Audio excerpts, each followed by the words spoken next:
Vivez un moment d'émotion devant votre programme avec XXL Maison, mobilier design et décoration. Bienvenue dans Destin de femme. Elle est née en Iran, a grandi en France, mais son cœur bat pour le peuple de Téhéran, de Machhad ou bien de Sanandaj. Mona Jafarian est une voix libre, une militante infatigable, une femme qui a choisi de ne pas se taire, cofondatrice de l'association Femmes Azadi, autrice de Je suis iranienne et Mon combat, conférencière engagée. Elle incarne le slogan devenu un cri célèbre: Femme, vie, liberté. Dans cet épisode de Destin de femme, nous partons à la rencontre d'une femme qui, par ses mots et ses actes, incarne la résistance au féminin. Mona Jafarian, bonjour. Bonjour. Merci à vous d'avoir accepté notre invitation. Alors, vous allez d'abord nous parler de votre enfance à vous en Iran et surtout aussi de votre arrivée en France. Alors moi, je suis arrivée en France à 2 ans, donc j'étais vraiment une enfant. La révolution islamique avait eu lieu quelques années auparavant. Et mes parents, voyant la tournure que prenait le pays, puisqu'on a eu un basculement total. Vous étiez à Téhéran? Oui, on était à Téhéran à ce moment-là. Et ma mère tombe enceinte de mon petit frère. Et c'est vraiment là où ils se disent, c'est vraiment impossible d'élever des enfants dans une telle dictature, dans un tel islamisme. Et s'offre à nous le choix de partir soit aux États-Unis, là où il y avait déjà une partie de ma famille, soit en France. Et mon père, grand fan de la culture française et notamment de Victor Hugo, décide que ce sera la France. Et donc c'est comme ça que ma mère part avec moi et ensemble de mon frère, et on arrive en France. Et mon père ne nous rejoindra jamais il n'a pas réussi à quitter l'Iran. Il a dit, enfin, il disait, voilà, moi j'ai 50 ans, toute ma vie était ici, j'ai grandi ici, je ne parle que cette langue-là. Donc j'ai grandi en faisant des allers-retours entre la France et l'Iran pour pouvoir voir mon père là-bas et vivre ici libre. Et ce voyage entre l'Iran et la France, il s'est bien passé? Bien, quand on est enfant, ça va, c'est super puisqu'on retourne dans son pays d'origine, on va voir sa famille, son père, on passe des vacances incroyables. Et puis très rapidement, quand les années passent, bien déjà toute petite, vers 8-9 ans, vous réalisez que vous n'avez plus le droit d'aller à la plage avec votre frère, que quand vous voulez faire du bateau et si vous avez envie de vous baigner, il faut vous déguiser en garçon. Et quand il y a la police des mœurs en bateau qui arrive au loin, il faut vite remonter. Pré-ado, j'étais déjà obligée de me bander la poitrine, de mettre des vêtements serrés pour pas qu'on voit au loin que j'étais une petite fille. Tout le monde, et toute iranienne, a déjà été arrêtée dans la rue par la police des mœurs pour un vernis trop voyant, un trait d'eyeliner trop marqué, une mèche de cheveux qui dépasse du voile. Donc c'est vrai que les années passant, on se rend compte justement de cet apartheid de sexe et on se rend compte que tout ce que son frère a le droit de faire, nous, on n'a plus le droit de le faire. On n'a plus le droit de le faire. Qu'est-ce qui vous a poussé? À quel moment, en fait, vous vous êtes dit: «Moi, je veux m'engager pour les droits des femmes en Iran»? Alors, ça a vraiment été au moment de la mort de Mahsa Amini, qui avait été tué pour une mèche de cheveux qui dépassait de son voile. Ma mère était en Iran à ce moment-là, à quelques centaines de mètres de l'hôpital où elle est morte. Et elle m'alertait en me disant: «Il se passe quelque chose dans le pays». Et puis, moi, je suis loin, je suis en France, donc je réalise pas tout de suite. Et dès que je commence à voir les protestations de rue avec les gens qui crient: «À mort Khomeini, à mort la République islamique», je comprends tout de suite qu'on est face à une révolution et qu'il n'y aura pas de marche arrière. Et le seul moyen que j'ai trouvé pour survivre à la douleur de voir cette jeunesse massacrée dans la rue pour obtenir la démocratie et la liberté, ça a été de m'engager et de me dire: au moins à ma toute petite échelle, il faut que je fasse quelque chose pour porter leur voix. Comment vous êtes passé finalement de cette colère à cet engagement? Tout de suite, parce qu'en fait, les premiers jours, ça a été compliqué parce que ma mère étant encore en Iran, elle m'avait dit: «S'il te plaît, ne poste rien», parce que j'étais suivie sur les réseaux sociaux déjà à l'époque, parce que sinon je risque d'être arrêtée ici et de pas pouvoir rentrer en France. Et elle a tenu 1 semaine, et au bout d'1 semaine, elle m'a dit: «Mona, parle-en en France». Et je lui ai dit: «Mais tu te rends compte du risque que tu prends?» Et c'est là où elle m'a dit: «Les jeunes sont en train d'être massacrés dans la rue, donc la moindre des choses, c'est qu'on le fasse aussi». Et c'est comme ça que ça a commencé tout de suite. Et en quoi votre double culture franco-iranienne influence votre engagement? Bien, je pense que déjà, ça rend le combat viscéral puisque, étant iranienne, moi, j'ai grandi en parlant d'abord le persan. J'ai appris le français à l'école de la République. J'ai vraiment vécu dans cette double culture puisqu'à la maison, on parlait iranien, on mangeait iranien, on vivait iranien, et puis dès qu'on sortait, on vivait français, on parlait français. Et je pense que si je n'avais pas eu justement cet héritage culturel, je n'aurais pas vécu cette révolution de la même manière, mais la France est autant mon pays que l'Iran et c'est peut-être aussi ce qui a fait qu'au fur et à mesure du combat, j'ai aussi commencé à prendre la parole sur ce que je voyais et qui se passait en France et qui me faisait peur. Et cette culture iranienne, vous la ramenez chez vous aujourd'hui avec vos enfants? Oui et en plus, nous, on est multiethniques à la maison puisque, moi, je suis iranienne, donc d'une maman kurde et d'un papa perse et mon conjoint est franco-ivoirien. Donc à la maison, on vit à l'iranienne, à l'ivoirienne et à la française et ça marche très, très bien. Et ce slogan, «Femme, vie, liberté», comment est-ce qu'il résonne en Iran? Eh bien, déjà, il faut savoir que «Femme, vie, liberté», c'est que le début du slogan, puisque les hommes criaient «Femme, vie, liberté», ce qui est assez incroyable puisqu'on voyait quand même de jeunes hommes sortir dans la rue au péril de leur vie et crier «Femme, vie, liberté» et les femmes répondent «Homme, patrie, prospérité». Donc c'était vraiment une manière de faire écho et de dire: «Ce n'est pas que les femmes aujourd'hui, c'est tout un peuple uni». Bien évidemment, les femmes sont les principales opprimées puisque les lois islamiques sont contre elles, mais finalement, c'est vraiment la révolution de tout un peuple contre un régime autocratique. Oui. Et vous pensez finalement qu'il y a eu, une évolution de ce mouvement depuis 2022? Oui, il a changé de forme puisque la répression étant tellement sanguinaire dans la rue, ça a été très compliqué de tenir indéfiniment dans les protestations de rue. Mais énormément de choses ont changé puisqu'aujourd'hui, les gens mènent une véritable désobéissance civile généralisée. Beaucoup de femmes iraniennes ne portent plus le voile. Alors, malgré la répression, hein, parce qu'il ne faut pas penser que c'est libre et qu'elles sortent et elles font ce qu'elles veulent, le gouvernement a augmenté les sanctions, passant à 72 coups de fouet, 10 ans d'emprisonnement, mais les femmes ont continué à résister et aujourd'hui, ils n'arrivent plus à juguler cette soif de liberté et on a des mouvements massifs de grève, d'ailleurs, en ce moment même, dans plus de 160 villes en Iran, de camionneurs qui est en train de s'étendre à d'autres secteurs. En fait, les gens font tout ce qu'ils peuvent à leur échelle pour affaiblir le régime, en espérant le faire tomber. Et ce mouvement, dont, vous êtes finalement, cofondatrice, est-ce que, tacitalement, vous faites des choses en Iran? Ou bien enfin, est-ce que vous évidemment, vous portez, la voix de ces femmes à l'extérieur, en France et ailleurs. Qu'est-ce que vous faites concrètement là-bas? Alors, on mène plusieurs actions, alors pas que pour les femmes, hein, c'est vraiment pour tout le peuple iranien. On essaye d'aider les familles de victimes parce qu'il y a énormément de parents qui ont perdu leurs enfants. On essaye aussi d'aider, quand ils ont des besoins en médicaments, d'hospitalisation pour se faire soigner. On aide aussi également on a beaucoup aidé la jeunesse, à avoir des VPN puisque là, il y a des brouilleurs en Iran pour empêcher les gens d'accéder à internet, et donc le fait d'envoyer des VPN permet à la jeunesse de pouvoir se connecter, à internet. On a aussi, réussi à livrer des Starlink, des paraboles Starlink, puisque Elon Musk a mis à disposition des Iraniens un de ses satellites pour leur permettre, d'avoir accès à internet. Mais ce que les gens savent moins, c'est que sans la parabole, bah, vous captez pas le satellite. Donc il a fallu ensuite rentrer voilà. Donc on mène énormément d'actions. Il y en a d'autres qu'on garde un peu pour nous aussi. Mais on essaye d'aider sur place et en même temps de continuer à organiser des événements, des manifestations, des créations de contenu pour alerter ici aussi. Ouais. Alors c'est vrai qu'on regarde beaucoup sur les réseaux sociaux et on est évidemment au courant, de ce qui se passe en Iran, mais vous, puisque vous êtes vraiment très proche de ce peuple, est-ce que vous avez des exemples de courage, de femmes courageuses qui au quotidien luttent justement pour essayer de faire tomber ce régime de Mollah? Oui, là, elles sont absolument, incroyables. Vous savez, on a des cas de jeunes femmes qui se présentent au tribunal, et où le juge leur dit: «Mettez un voile sur votre tête» et elle dit: «Jamais je ne me remettrai ce voile sur ma tête». Et ces femmes-là vont subir 72 coups de fouet. Je ne sais pas si on réalise la barbarie de ce que veut dire 72 coups de fouet, en refusant encore de porter le voile, en disant: «Je ne me soumettrai plus jamais, à vos lois, islamiques». Et donc, on a vu des gamines quand il y avait les mouvements de rue, elles avaient entre 15 et 23 ans. On parle véritablement d'enfants, qui ont subi les pires sévices, les pires emprisonnements, les pires tortures, les pires viols, mais qui ont continué et qui continuent encore aujourd'hui, à braver les interdits.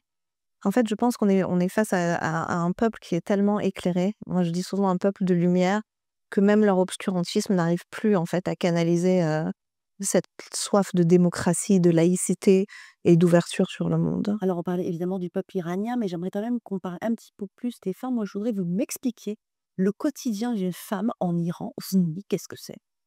Eh bien, ça commence dès l'enfance, puisque dès l'entrée au CP, donc vers 6-7 ans, le voile est obligatoire. Au moment où il y a eu l'instauration de la République islamique, les femmes iraniennes, elles avaient le droit de voter, elles avaient le droit de divorcer, enfin, elles vivaient finalement de manière assez semblable aux occidentales. Et dès la prise de pouvoir de Khomeini, il a instauré le mariage des petites filles comme légal dès l'âge de 9 ans. Le voile obligatoire dès 6 ans, donc l'âge du mariage a ensuite été porté à 13 ans, mais ça reste de la pédocriminalité. Une femme vaut la moitié d'un homme dans son témoignage et dans son héritage. Le viol conjugal n'est pas reconnu. Elles n'ont pas le droit d'être juges, par exemple, également, parce qu'on part du principe qu'une femme est inférieure à l'homme d'un point de vue intellectuel, mais qu'elle est aussi trop sensible pour pouvoir juger. Son témoignage dans les tribunaux, c'est pareil. Donc, si vous voulez, elles n'ont pas le droit de voyager sans l'autorisation d'un homme, parce qu'on part du principe qu'une femme, finalement, est une mineure toute sa vie et qu'elle doit avoir un tuteur légal. Oui, En fait, c'est les lois islamiques. Donc, c'est vraiment la charia qui est appliquée à la règle et qui prive les femmes. Nous, on avait énormément de grandes chanteuses iraniennes. Les femmes n'ont plus le droit de chanter en on est Iran. très loin de l'Iran du Shah. Exactement. Très, très loin, malheureusement, de la liberté et de cette époque où finalement l'Iran se développait incroyablement rapidement. Mais oui, on est passé d'un pays où Frank Sinatra, Mike Brandt allaient donner des concerts, où le monde entier venait en Iran, à un pays aujourd'hui complètement isolé sur la scène internationale, avec un gouvernement qui ne sait que financer le terrorisme. Oui, oui. Alors, vous êtes souvent exprimé sur notre soutien à Israël et la lutte, hein, vous allez dénoncer l'antisémitisme. Est-ce que vous pouvez nous en dire plus sur cette question? Bien, on a même du mal à comprendre finalement qu'on soit obligé d'expliquer tant de choses encore aujourd'hui, et je pense que c'est vraiment ce qui différencie les Iraniens de ce qu'on peut voir en Occident. Pour nous, il y a une véritable faillite morale et une inversion des valeurs en Occident. Déjà, ça a commencé dès le 7 octobre, puisque quand on est face à une telle attaque terroriste, et croyez-moi, quand vous êtes Iranien, quand on vous raconte ce qui s'est passé le 7 octobre, vous y croyez sans aucun doute. Parce que ce qui est arrivé aux femmes israéliennes le 7 octobre, c'est ce que vivent les femmes iraniennes depuis 46 ans. Donc on n'avait aucun doute sur les méthodes employées par cette organisation terroriste. C'est que certains auraient guetté de ce qui s'était passé? C'était tellement hallucinant de voir même des pages féministes dire on n'a aucune preuve, on ne sait pas. Oui, mais il faut voir ce qui s'est passé avant. Oui, mais en fait, je ne comprenais pas à quel moment, en fait, même des féministes pouvaient en arriver à justifier des viols, des tortures, des kidnappings d'enfants. Et surtout, on se disait, mais ces gens-là sont tellement déconnectés de la réalité. Et si on met même les Israéliens de côté, en fait, ils n'imaginent pas une seule seconde ce que c'est que d'être un être humain vivant dans un pays ou un territoire dirigé par ces gens-là. C'est-à-dire que finalement, les premières victimes du Hamas, c'est même pas finalement les Israéliens, c'est les Gazaouis eux-mêmes. Et c'est là où on a vu cette inversion des valeurs, où on s'est retrouvé avec des milieux militants qui commençaient à voir le Hamas comme des combattants de la liberté, comme des résistants. Et vous savez, nous, en tant qu'Iraniens, ça nous fait d'autant plus mal qu'à chaque fois que notre jeunesse sort dans la rue pour essayer d'obtenir les mêmes droits que la jeunesse française, eh bien, c'est les milices syriennes, libanaises, palestiniennes qui sont envoyées en Iran pour violer, aveugler, torturer, mutiler nos jeunes. Donc, se retrouver avec des jeunes qui crient dans la rue en disant « mais c'est un mouvement de résistance, c'est un mouvement de libération » ou qui crient intifada, moi, je leur en veux beaucoup parce que pour moi, les premières victimes de leur... Moi, je les appelle des idiots utiles, mais de leur idéologie complètement coupée de la réalité, c'est nous, peuple du Moyen-Orient. Parce que vous êtes en train de glorifier des tyrans, c'est ça, qui causent des millions de morts au Moyen-Orient. Et moi, je le dis souvent, quand vous êtes là en train de dire gloire au Hezbollah, mais le Hezbollah a tué des dizaines et des dizaines de milliers de Syriens et des milliers de Palestiniens en Syrie. Quand vous dites gloire aux Houthis, vous êtes en train de parler d'une guerre qui a fait 300 000 morts au Yémen. Il y a 20 millions de Yéménites qui vivent sous la famine. Mais vous n'en avez rien à faire. Donc vous êtes là en train de prôner en fait une idéologie qui est en train de détruire nos pays juste par haine, j'ai même pas envie de dire d'Israël, par antisémitisme. Puisque si ce n'était pas une question d'antisémitisme, ils auraient élevé la voix pour tous les autres peuples qui étaient massacrés. Et ces mêmes personnes qui aujourd'hui se lèvent en grands humanistes étaient les mêmes qui déjà il y a 2 ans, quand Mahsa Amini est mort, 3 ans bientôt, nous disaient à l'époque, quand on essayait de lutter pour les droits des Iraniens, vous êtes payés par Israël, vous êtes des agents du Mossad, vous voulez faire tomber la République islamique. Et nous, on était quand même choqués de se dire, des jeunes en France sont en train de défendre les ayatollahs contre un peuple qui demande la liberté. Comment vous expliquez ça? Parce qu'on a l'impression justement pour l'Iran, tout le monde est en train de lutter pour s'émanciper. Et ici, en France, c'est un retour en arrière et on a l'impression finalement que c'est cette loi de la charia qui est en train finalement de de s'appliquer partout et de manière naturelle, normale, où on est obligé de lutter comme vous et dire attention, faites attention. Mais en fait, en tant qu'Iraniens, on dit souvent, on a l'impression de revoir la même chose qui se produit 46 ans après. Donc finalement, c'est comme si l'Occident avait 46 ans de retard sur ce que nous, on a vécu. Et c'est finalement les mêmes mécanismes qui sont en train de se mettre en place. Parce que ce qui a fait basculer l'Iran à l'époque, c'est une convergence des luttes entre les mouvements d'extrême gauche iraniens, donc il y avait les communistes, les fédayines et les moudjahidines Ekhala, et de l'autre côté les islamistes. Et finalement, ces gens-là ont une convergence des luttes sur des principes qui sont très connus des Français aujourd'hui, l'anti-impérialisme, l'anticolonialisme, l'antisionisme. Donc finalement, tous ces anti quelque chose ont fait que des islamistes et des mouvements d'extrême gauche se sont alliés et ont détruit l'Iran.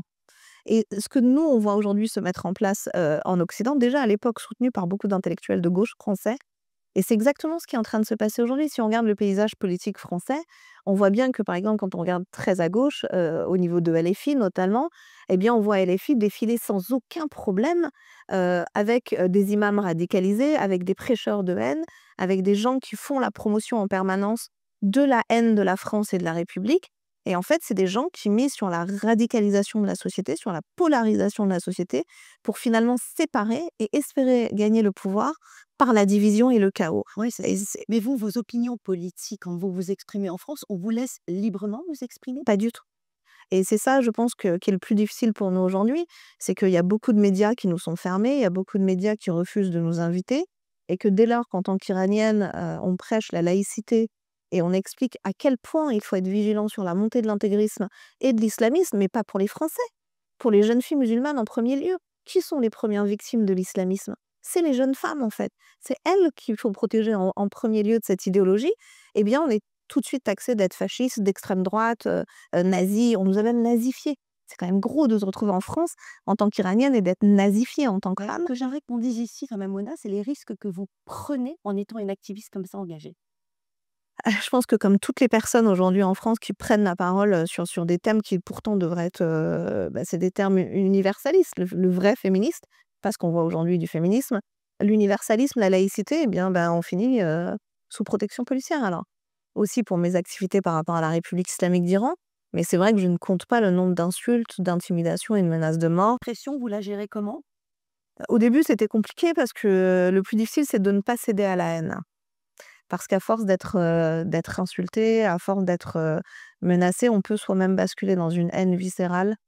Mais maintenant, c'est terrible à dire, mais je me suis habituée quand j'ouvre mes messages ou quand je regarde sur Twitter et que je vois, les insultes, en plus c'est toujours des insultes très misogynes et très sales, et bien ça me conforte dans l'idée qu'il faut vraiment combattre ces gens-là en Alors, on a parlé de la télévision, on a parlé des médias où c'est effectivement difficile de vous exprimer, mais vous avez aussi vos réseaux sociaux sur lesquels vous êtes très active. Est-ce que ça, ces réseaux sociaux, ça vous aide beaucoup pour la visibilité de votre combat? C'est essentiel parce que, on a très vite compris qu'on n'aurait pas de visibilité comme on l'espérait dans les médias et que la seule manière qu'on avait d'expliquer aux Français qui était le peuple iranien et pourquoi, notre combat aujourd'hui en Iran va déterminer l'avenir de l'Occident et de nos démocraties, eh bien la seule fenêtre qu'on avait sur le monde, c'était nos réseaux sociaux, et c'est pour ça je passe énormément de temps à créer des vidéos, à expliquer, même à expliquer ce qui se passe au Proche et au Moyen-Orient pour que les gens comprennent que la situation elle est pas binaire, il y a pas un grand méchant et un gentil, les choses elles se passent pas de manière, aussi binaire, et qu'ils comprennent en fait le Moyen-Orient, notre peuple, et surtout le lien entre ce qui se passe en France aujourd'hui et ce qui se passe, au Proche et au Moyen-Orient.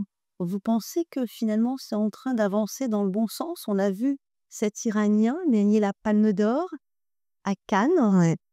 Est-ce que finalement, c'est une ouverture sur l'Iran et sur l'art qui peut-être finalement être le vecteur de paix? Le vecteur de paix, ça sera la chute du régime. Par contre, c'est vrai que le fait de recevoir, en plus on dit de recevoir parce qu'on a tous l'impression de l'avoir reçu, cette palme d'or. D'ailleurs, il l'a tellement joliment dédiée à tout un peuple, mais c'est aussi une manière pour nous de remettre à chaque fois notre combat au devant de la scène, parce que bizarrement, c'est une lutte qui n'intéresse pas. Ça n'intéresse pas spécialement les médias. On parle des femmes iraniennes quand il y en a une qui se met en sous-vêtements devant l'université de Téhéran, ou quand il y a des frappes, israéliennes ou iraniennes, sur Israël, mais finalement au quotidien, ça n'est vous voyez là, sur des grèves qui sont aussi massives avec des protestations massives, aucun média n'en parle. Donc c'est pour ça que quand on gagne, des palmes d'or, des prix, quand il y a le cinéma, l'art, la culture, ça nous permet de rappeler à chaque fois, n'oubliez jamais qu'on est un peuple de lumière et qu'on est en train de se battre pour vous tous contre la pire forme d'obscurantisme aujourd'hui. Vous avez dit tout à l'heure que finalement, eh bien, euh, le meilleur de tout ce qui pourrait arriver, c'est la chute de ce régime. Vous comptez sur qui pour le faire tomber, ce régime? Sur le peuple iranien en premier lieu et ensuite on compte, vous savez, nous on dit toujours: «On vous demande pas de venir nous libérer, on vous demande juste d'arrêter de sauver nos bourreaux» et je pense que c'est ce qu'on demande aujourd'hui à l'Occident, c'est d'arrêter de négocier, arrêter de chercher un deal, arrêter de chercher à ouvrir les vannes à des milliards de dollars, pour les ayatollahs. On ne peut pas changer l'ADN d'un régime terroriste et le seul moyen, c'est de soutenir le peuple iranien avec des pressions maximum et des sanctions maximum sur le régime et un soutien maximum à notre révolution pour nous permettre enfin de sauver le monde de cette pieuvre tentaculaire. Je vous pose la question parce qu'on sait qu'Israël est sur le point d'attaquer l'Iran. Vous pensez que la solution peut venir d'Israël? Alors la solution ne viendra pas d'attaque sur le nucléaire iranien puisque ça ne changerait pas grand-chose d'un point de vue de la population. Par contre, ce qui est sûr, c'est que Israël a été jusqu'aujourd'hui le seul pays à montrer une véritable solidarité envers le peuple iranien, que ce soit dans les discours ou dans les actions. Et ce qu'a fait Israël, c'est-à-dire éliminer tous les proxys terroristes de Khamenei. Vous savez, nous, les Iraniens, on dit en 2 ans, Israël a éliminé ce que la République islamique a mis 45 ans à construire. Donc ça, c'est pas négligeable. Maintenant, on attend aussi que les Américains et les Européens prennent conscience que le seul moyen d'avoir la paix au Proche et au Moyen-Orient, c'est de tourner le dos à ce régime et d'envisager un avenir de paix et de coexistence au Proche et au Moyen-Orient. Un avenir de paix qu'on a déjà vu sous le régime du Shah. Exactement. Et on espère vraiment Renouveler. un peuple iranien libre, parce que ça fait trop longtemps qu'il souffre. Exactement. Merci beaucoup d'être venu aujourd'hui. À Mona, vous incarnez le courage, la détermination d'une génération de femmes qui refusent la soumission. Par votre engagement, vos prises de position et vos actions concrètes, eh bien, vous donnez la voix à celles et à ceux qui en sont privés. Bravo pour votre combat, bravo pour cette quête de liberté, l'égalité et puis la dignité des femmes et du peuple iranien. Et ça, c'est un exemple inspirant pour tous et toutes, car comme vous le rappelez bien, eh bien, la liberté des femmes, c'est le socle de toute société juste et surtout humaine. Merci à vous d'avoir suivi cette émission de Destin de Femme. On se retrouve très vite pour de nouvelles aventures. C'était votre programme avec XXL Maison, mobilier design et décoration.